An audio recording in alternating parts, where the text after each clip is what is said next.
break. We have Frank Busch up here, USA Swimming's National Team Director. Joined the USA Swimming staff in May of 2011. Is the head of the national team overseeing our national team division, sports performance, and basically the general outlook of the team. So Frank will take your questions. I'll open the floor here with one question and then just ask away. So Frank, heading into Olympic trials, how would you say the U.S. contingent looks going into this 8-day meet? Well, from everyone that I've seen, they look great. I think athletes and coaches come into this building in one of two ways. They either come in feeling a lot of pressure or they come in with a lot of excitement. And I think the majority of the people that I've come across have come in with a lot of excitement. So there's, this phenomena of the Olympics every 4 years is, many of you have covered it for a long time. It's just something that words really can't describe, and it's different for everybody, their experience. So I think the American team looks great. I don't know who's going to be on it. I'm going to be there.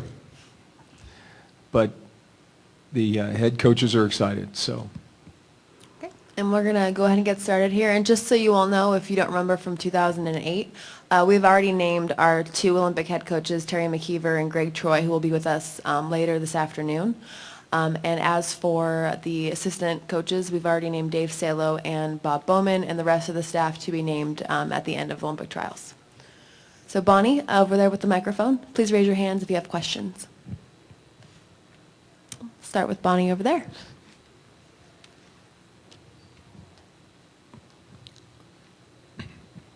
Hi, Frank. Bonnie Ford from ESPN.com. Good to see you. Good to see you. There's been a lot of talk about the number of swimmers here, 1,800 plus, and the fact that the time standards haven't changed in, I think it's 3 quadrennials. I've heard it said that there was resistance to doing that because of the suit controversy. Is that true? Where are the discussions, and do you have any concerns about the number of swimmers impacting the way this meet goes? Well, first of all, the time standards are set with each quad, and they have changed over every 4-year period. They've gotten faster. What made this so difficult this time around was the technical suits, because it became a bit of a guessing game as to what their influence and their impact was. So when the best minds in the business put their heads together to try and figure out what to do with it, I think 2 things were recognized as we look back with hindsight. Number one, in our sport, I'm not so sure there's more of a competitive sport than swimming. As a former coach, I wanted my athlete to beat your athlete every time, and athletes are very competitive people as well. So when you place a bar, they go for that bar and they get over it. And hence, the first year after the suits, the technical suits were banned, swimming slowed down a little bit. The following year, swimming exploded. Hence all these 1,850 athletes here. So it's really no one's fault. It's to the credit of the athletes and the coaches for what they've done to achieve these standards. The standards will continue to get faster. 2016, the standards will be significantly faster than these. As far as the number of athletes and how it will impact negatively or positively, I really see it as being positive because of the size of this venue. They reconfigured the warm-up pool, which makes traffic flow so much better. The main area of the pool hasn't changed a bit, but it's in such a grandiose fashion, the way they've set it up, that has plenty of deck space, and the only area that probably will be a squeeze would be athlete seating because of so many athletes. All the coaches that I've talked to so far are so excited about the event, and we've seen this day was should have been one of our biggest days from a warm-up standpoint. Everything worked great. Is 1,850 ideal? Probably not. Is 1,000 ideal? That might be too small. As long as the venue can handle a number, I think that's probably the most important thing. The most important thing is we choose the best team and our athletes have the best chance. And I think the second thing is that we give to the spectators the show that they are expecting and want. So I know that was kind of a long-winded answer, but I wanted to make sure that everyone knew how excited everyone is to be here, and numbers don't seem to be a factor at the moment. Okay, we'll go with John and then Kelly.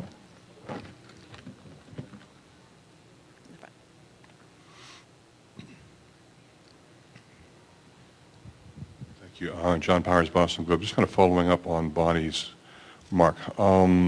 If you look at the length of the morning heats period because of the sheer number of swimmers, is that not going to have an effect on the elite athletes, if you will, the couple hundred with the best chance of making it, who may be here longer, who may have shorter time between heats and the evening finals, which aren't going to be changing in terms of numbers?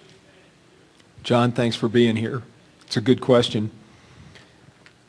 One of the nice things about our sport is that we have timelines, and when the officials get together and they'll have the final scratches will be this evening at 6 o'clock, they'll be able to put a timeline out. It'll be out online right away, and all the athletes will know when they swim, when their event starts. So they can really come over and warm up at any time, so it won't affect them. They'll plan it.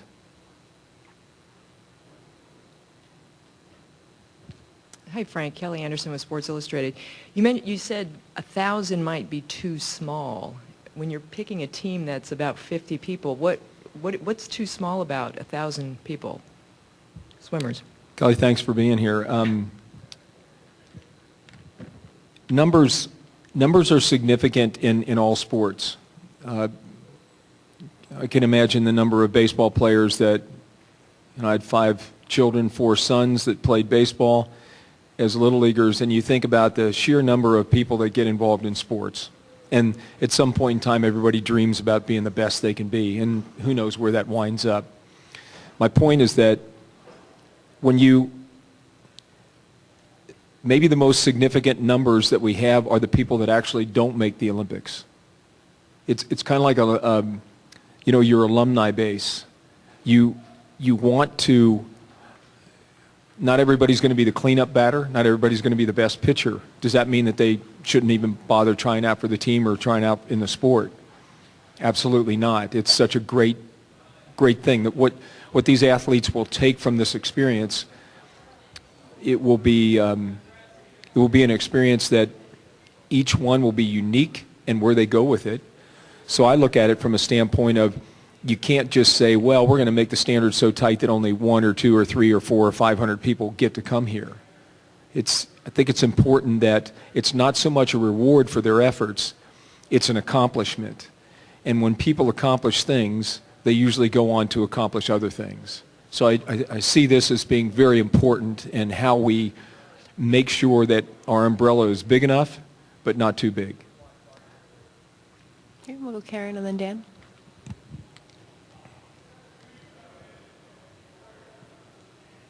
Karen Cross, New York Times. In all your years in swimming, what is the rivalry you've seen that's most paralleled Ryan and Michael, or is this unparalleled? Karen, I'm glad you're here. Boy, our sport's changed. There's rivalries in all sports, but our sport is the fact that people are paying attention to the rivalry between Michael and Ryan, or at least perceived to be a rivalry between the two, because they're both such outstanding athletes and they both have a chance to win multiple medals. There have been, I remember when Matt Biondi and Jaeger were going at it, and we had Dash for Cash, we had all sorts of things going on back then, sprint events, and Tom and Matt were going at it, and that was a big deal. And there have been other moments where other athletes have competed head to head. I don't know if it's so much, I'm just excited that you people are picking up on things like that, because in all other sports it's always been a big part of writing about people's rivalries and the competitiveness of people. So it just says a lot for where our sport is going. And the fact that we're live 8 nights on NBC. I remember you asked me about years ago and things that were going on. I remember years ago when swimming would be lucky if it was way in the back of the statistics of the sports page. Now it's not uncommon to be on the front of the sports page, nor on the front of some newspapers in general, and to have, to be a lead up on SportsCenter or some other sports. So it's pretty exciting having those two guys here. They make the American team that much better, needless to say, and it will be fun. The people will enjoy watching these guys go at it because they will go at it.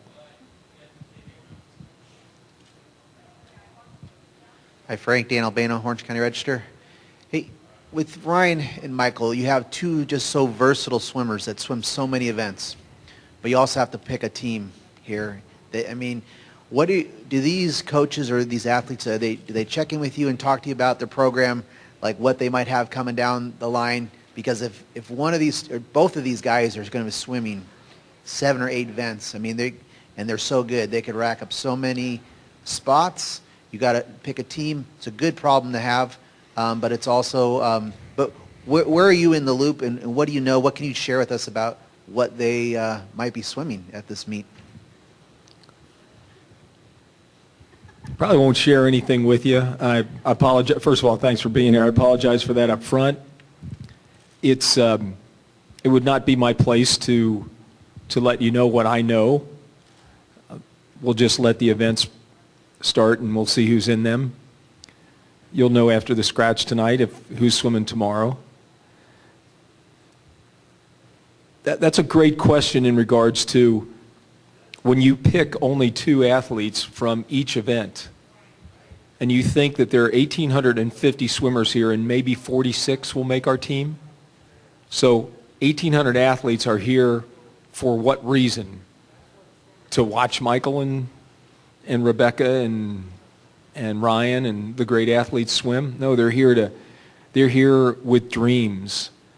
So it can be a very daunting task for someone to think, gosh, I'm not so sure I want to be in the IM nor the butterfly nor the backstroke because I don't have a chance.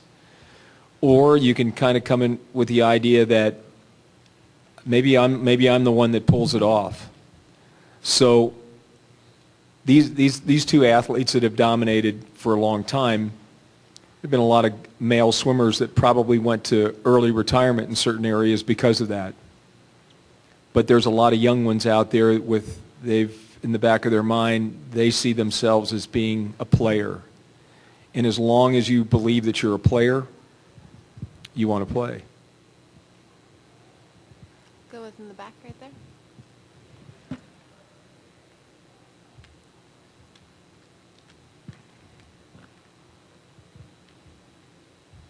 Hi, I'm Angela Cox here from Australia's 7 Network. Obviously your focus is on the American team, but I'm wondering if you could speak about the quality of the Australian swimmers. We've already obviously picked our squad. Do you think that they're stronger or weaker than previous games we've been heading into, what their sort of competition is like in the pool? Angela, thanks for making the trip over. I'm just going to assume you're a spy, so I'm not going to tell you much. I've seen just a little bit of the Australian results. I'm being very honest with you. I learned something as a coach, at least what I followed, and that was pay attention to what I had control over or potentially had some control over. Pay no attention to what I have no control over. I have no control over what's happening in Australia. I love the sport of swimming. I like to see fast swimming from anyone, especially like it when I see Americans swim fast. But I've coached athletes from all different countries, and I understand how important it is and dreams of people and how hard they work. So I'm not trying to dodge your question. The Australians have, historically, they're a great swimming program. They're one of the best in the world. We've had great rivalries with them over years. But where they are right now, I'm not sure. And I hope that they do very well in London, but not too well. We'll go with the front right there and back. Right there, yeah. Rachel George, the Orlando Sentinel. You kind of touched on Ryan and Michael before, and both of them spoke yesterday about wanting to elevate the sport, that their kind of, friendly rivalry and any success in London would do that. Well, I'm wondering what your thoughts are about the ability of them to do that, beyond just in an Olympic year and beyond the immediate aftermath of the games. Rach, thanks for being here. They've already done it. Those two we are in mainstream media now, and they have major sponsors that you see their face on television commercials frequently now. I don't remember that 10 years ago. And there have been some people in our sport that have made contributions for years and years and years, but now, just because of the timing, I don't know how else to say it, it's almost like, well, there's some great players in other sports 30 years ago that played for $10 or $15 or $20,000 a year. Now players are playing for $5, $10, $15 million, $20 million a year. I guess depends on what you wanted in the sport, but when I look at where they are and what they're doing to our sport right now, they're elevating it in ways that I don't think any of us ever dreamed of. Whoever thought we'd be on live television with our trials?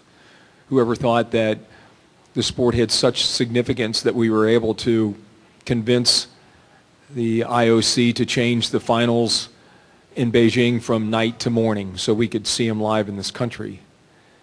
It's pretty exciting times for our sport. And look at a guy like Cullen Jones, who has probably touched more athletes than anyone in learn to swim, make a splash. So people like that, that's what we're hoping continues and gets bigger and bigger, because not only do we want to save lives, obviously, with our younger kids, but we want to see our sport continue to grow and be more vibrant and be more identified by the American public. And those two guys are doing a great job of that. We'll go Jean and then Brent in the back. Jean Marbella with the Baltimore Sun. Along those same lines, are there any statistics you can point to as to the number of swimmers who have joined the sport since Michael Phelps became so popular? Jean, I'm first of all, thanks for being here. I don't know, since I've only been involved with USA Swimming for a year, and research has been a big part of what I've done, because I feel like if I don't know the history, how can I make a decision about the future? But our sport continues to grow. I wish I could quote you the exact percentage, but it continues to grow as other sports. There are a lot of sports, traditional sports particularly, that aren't growing. I think when people see athletes like Michael and Ryan and Rebecca and just some of the great ones that we have, I think parents look at that and go, man, swimming it's obviously a healthy sport. It's a good thing to do. It's an individual sport, but it's a team sport too. So my son or daughter can be involved in this and gain tremendous physical opportunities and tremendous learning about sportsmanship and drive and determination and all that kind of stuff too. So I think they look at swimming as kind of I don't want to say a clean sport, what a stupid thing to say, but they look at it from a standpoint of it's an honest sport. People, when you work hard, there are a lot of benefits to it. Individual benefits, group benefits, and as opposed to maybe another sport that doesn't ask for that much activity. I'll interject really quickly. Jean, we do have numbers on that, so if anyone else needs that, please just see Matt Wewell or I in the media room, and we can get you guys membership numbers.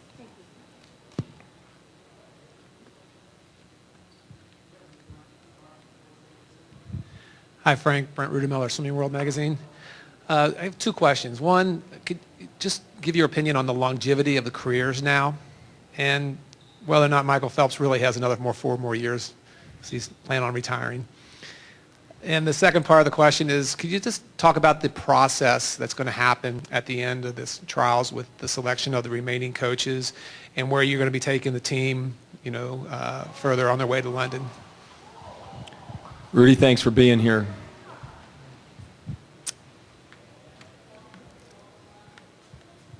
back in the day, the window of opportunity, as you sort of studied the sport, was more like 2 or 4 years. A 4-year window was considered something to be pretty special. Now we're watching athletes compete for 8, 10, 12 years and longer. So the demographics have changed. Our sport has changed. Is that a good thing or is it a bad thing? I have no idea. I think it can be, does it deter an 18-year-old from thinking that they have a chance to make the Olympic team when maybe the average age for the male side might be 23 and maybe the average age for the women's side might be 22? I don't know. Or does it drive them on? It's been fun to watch this window stay open longer. And as far as what Michael's going to do for the next 4 years, all indications are that for now he's going to step away from it. But I don't know. He's a pretty competitive person. Now, he'll figure something out, I'm sure. We had a question. Sorry. Oh, I'm sorry. We're going to go from here to Knoxville. Well, you asked about coaches and athletes. Well, obviously the athletes will, by their finish, will decide whether or not they make the team or not. And as far as the remainder of the coaches are concerned, that will be an effort by myself and the 2 head coaches to fill the remaining 4 spots on the staff. We'll go from here to Knoxville and from Knoxville to France and then from France to London. So we've got some days ahead of us to come together as a group and to sort of recharge and re-ready ourselves for the games. Exciting times to be with the athletes and obviously get to know them pretty well. 2 questions up here, and then we'll do one more after that if anyone has one, and then we will conclude. So we'll go John, Paul, and then Bonnie.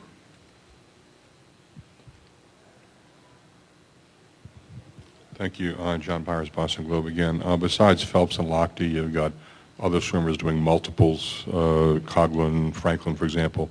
Is there an understanding or a commitment from them that if they make the team in that event, they won't scratch it in London just because they may decide at that point that the workload is too heavy? Well, that decision will have to be made here. And, we had a circumstance. I had an athlete last time in the Olympics that finished 3rd, and Dara decided not to swim the 100, and Lacey Niemeyer got a chance to swim it. So it'll be determined by their coach and the athlete as to what they choose to swim if they qualify for it. And I'm obviously, unless it's something that just doesn't make sense, I'm going to back the coach and the athlete. But they would have to make that decision here? Well, it would be, we would expect that. Otherwise, we don't know who's going to be on our team, and we have a set deadline as to the amount of days before we have to have entries and that sort of thing. So it's happened so rarely, John, that I don't anticipate that happening here. These athletes have looked at the schedule and have figured out just exactly what they think they need to do in order to be their best chance to go on and be on the podium. So I'm not saying it couldn't happen because it just did 4 years ago, but it's so infrequent that I haven't thought about that much. But yes, they will have to make up their mind. Hey, Frank. Paul Newberry from Associated Press. Every 4 years, we sort of, the timing of this comes up, and whether it's a good thing, it obviously seems to have worked out pretty well to have the trials so close to the games as opposed to what other countries do. Since you've taken over, any thought to moving it up, or is this, liking this system the way it is? Do most of the athletes and coaches seem to like it the way it is? Paul, thanks for being here. I think we have become pretty familiar and pretty comfortable with anywhere from, in this particular case, it's 26 days from the last day of trials to the first day of the games. I think we're pretty comfortable with that and maybe even another week on top of that. So it's sort of a window of opportunity that we feel comfortable with and feel like we can re-prepare our athletes to continue to swim faster. We'll go with Bonnie over here, and that'll be our last question.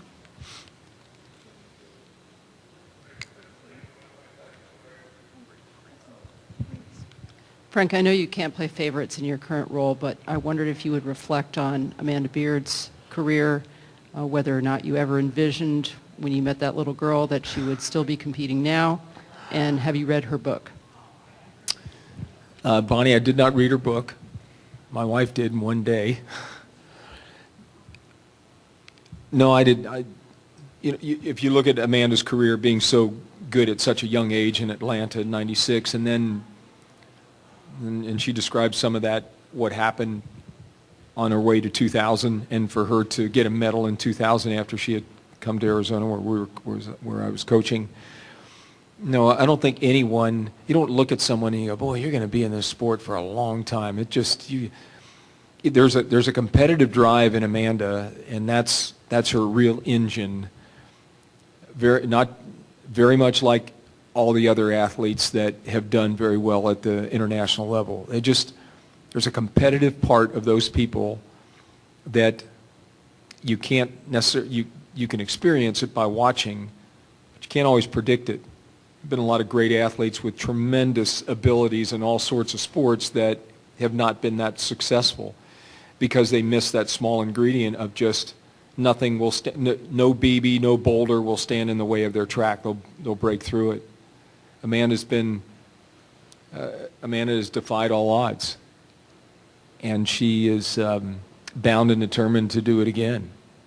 So that's pretty exciting. You think about the people that have done some of the things that they've done in our sport, and how long they've either decided to do it, like at Dara Torres, or in Michael's case, 2000. I remember him. He was 15 years old and he had no idea what he was doing. 2004, great Olympics. 2008, the most impressive Olympics of anyone in history, and here he is trying to do it again. Who would have thought back in 2000 we'd be talking about a guy that's going to 4 Olympics and he's dominated the sport for the last 8 years. It's easy for me to sit here and talk about how great these athletes are, but really all you have to do is just open your eyes and watch them. This is a special time in a special sport, and we're all lucky enough to be part of it. So, thanks. With that, we're going to conclude, and we also have Terry McKee.